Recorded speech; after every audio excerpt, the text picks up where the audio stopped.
Super Mario Run released on iOS this past fortnight to initially good reviews. This ain't a review, I don't have an iPhone or an iOS device, and I never will do, so I can't corroborate my experiences on the game. Yet, I find mobile app exclusivity being done for the sake of exclusivity incredibly anti-consumer no matter how brief the time period, not least because Android has the bigger market share, and Apple and Nintendo know this fact very well. The game will eventually come out on Android in the spring of 2017 if I recall that correctly, but console and smartphone app exclusivity is not what I'm here to talk about. I'm here to talk about Super Mario Run's interesting way to deal with so-called piracy on iOS, a persistent internet connection. Let's talk about that fantastic idea. Super Mario Run joins a list of games that require an always online connection for no benefit other than being monitored 24/7, just in case we're pirating the game. Nintendo had the actual goal to call its always online connection an anti-piracy measure. Okay, let me clue you in, Nintendo. I'll say this right off the bat and point out that not everyone has an internet connection when they're out and about, myself included. It seems to me you deliberately and artificially created two conditions that you're looking for in order to play your game. Number one, a persistent internet connection, in case that wasn't obvious. Shockingly enough, not everyone has a 100 megabits per second internet connection coming through their landline on or their phone. The majority of people in the US, for instance, has subpar internet connections in their own homes, and it's been like that for years, and it's even worse when you're outside. As a Brit, I simultaneously feel sorry for you lot, and I'm laughing at how pathetic your internet connection speeds are. Even over here in Blighty, connections could be faster, and they are getting speedier by the day. Our own ISPs and mobile carriers are generally pretty good when it comes to connection speeds and such. It's still not South Korean levels of good, but it's getting better. Even if your connection is decent and speedy, your connection may still drop for any reason, i.e. not a consistent connection, something that's hard to achieve at home, let alone when you're walking out and about. In America, no matter who you're with, you're gonna get ripped off. You have no choice in the matter in who you go with, as internet service providers and mobile carriers under-deliver data packages because they can. There's no rules saying they should make it faster or slower. Internet cables are a monopoly in the US, whereas literally everywhere else, it's a fair-ish market. In most Western countries, everyone shares the same cables and airspace to increase competition and adoption rates. When one ISP has a sale on their landlines, the other adjusts the price accordingly. It makes a fairer market. This applies to mobile carriers too. Europe and India have multiple carriers for mobile phones, whereas America has about 3 or 4 last I counted. Even if you have a decent connection, then you might fall flat at number 2, enough money to afford the connection costs in the first place. This goes without saying, but in the Western world, we pay a lot for a decent internet connection. It's worse when you're not at home, i.e. where Super Mario Run is meant to be played. Like Pokemon Go, the game is designed for you to go outside. Affording a data plan that allows for that is not exactly expensive, but more and more people are sticking to Wi-Fi hotspots only for the obvious reason that Wi-Fi is generally free, whereas 3G and 4G is not free. Not by a long shot. I won't give numbers as that'll massively age this very video, but the connection costs on mobile phones can be either end of the extreme ends of the price range. I can't be the only one who doesn't have 3G or 4G all the time, right? Or Wi-Fi for that matter. Can you sort of guess why people don't like always online DRM yet? Miyamoto himself, the saviour that he is apparently, brought this anti-piracy technique up in an interview with Mashable, stating, "Unlike our dedicated game devices, the game is not releasing in a limited number of countries. We're launching in 150 countries, and each of those countries has different network environments and things like that. So it was important for us to be able to have it secure for all users."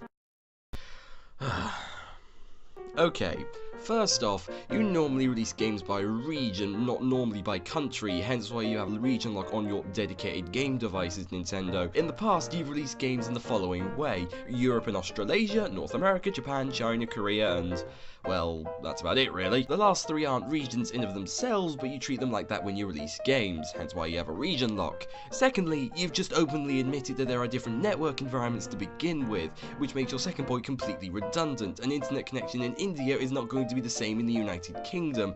If it was so important to you that your game had to be secure for all users, then you wouldn't use an anti-piracy technique that doesn't work in all network environments for all users.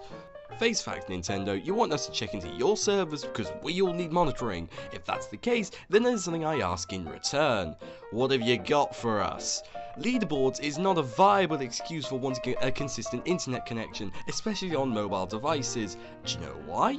Because you can do what the Mario Kart channel did on the Wii. In fact, the connectivity features on the Mario Kart channel are identical, bar competitions, and that channel did not force an always online connection.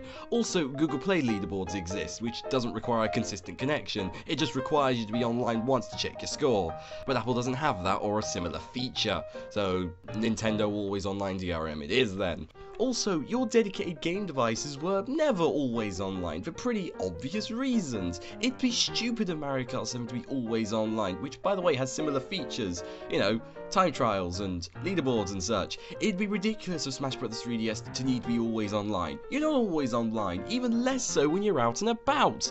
And defenders will continue to say that's to stop piracy, but I can bet you 3DS piracy is much larger than iOS piracy, and Nintendo does not force an always online connection for their dedicated game devices, and that should cross over to mobile until there's a legitimate reason for doing it. iOS piracy is scarce because exploits are far and few between, and jailbreaking an iPhone is nowhere near as beneficial as it used to be. What I'm saying is that piracy is virtually non-existent on iPhones, so stop thinking that it does exist. Apple has totalitarian control of your device, that's kind of the deal you sign, and unlike Android, you can't sideload apps, and iOS has no concept of a file browser. Again, jailbreaking does unlock these features and can lead to piracy, but it's quite telling that it's been at least a week and I haven't seen news of Super Mario Parkour game being cracked yet, at least at the sites I visit at least. Miitomo is another game that uses an always online connection, which Ninty defenders like to point out, but it's an entirely different game to Super Mario Run. Firstly, because it's on Android as well as iOS, and Android piracy is a legitimate concern, a story for another time perhaps, and secondly, Miitomo is a completely different style of game to Super Mario Run. It's The Sims versus a runner game essentially. Simulation games require concentration and finicky movement of your hands, and so you need to be sat down, preferably at home. Runner games allow you to play on the move because you only need one hand, the same hand you're holding your phone with, hence Super Mario Run's entire gimmick. For Miitomo, unlike Super Mario Assassin's Creed runner game, you also get benefits for staying online, like coins to spend on My Nintendo, friend interactions, and constant content updates, as well as serving as an anti-piracy technique. For another mobile comparison, hell, Pokemon Go's always online connection is justifiable in the sense it actually gives you something for staying online. Pokemon for you to catch, on the same server as everyone around you. It's what made it popular. That and being a Pokemon trainer. Sort of fill a lot of fantasies, I expect. My conclusion is this, okay? If for some reason you want an always online connection on your game, like you Nintendo, treat your always online connection as an anti-cheat service, not an anti-piracy technique, as people will be far more forgiving of you if you do. Leaderboard cheating is unfortunately hard to combat offline, so it's more reasonable for wanting to use an always online connection. It's sad that so many people can cheat with offline hacks, at least on PC, but bards are using the heavily encrypting game functions, which in turn makes modders' lives difficult. You're gonna get scorned. By requiring an always online connection to stop so-called iPhone pirates, you're essentially treating everyone like as if they'd done something wrong. The same can be said for cheating too, but at least that actually works properly. The Mario Kart channel example I gave earlier wasn't immune to cheating because of a lack of a persistent internet connection. It's unfortunate, but it works. That and Nintendo didn't bother with an anti-cheat online, so that might have something to do with it too. The consumer does not benefit from being connected to your servers unless you actually properly benefit them in return with more than just statistics on a frickin' leaderboard. So stop using leaderboards as an excuse for wanting to stay online, basically. And with that, I thank you very much for listening.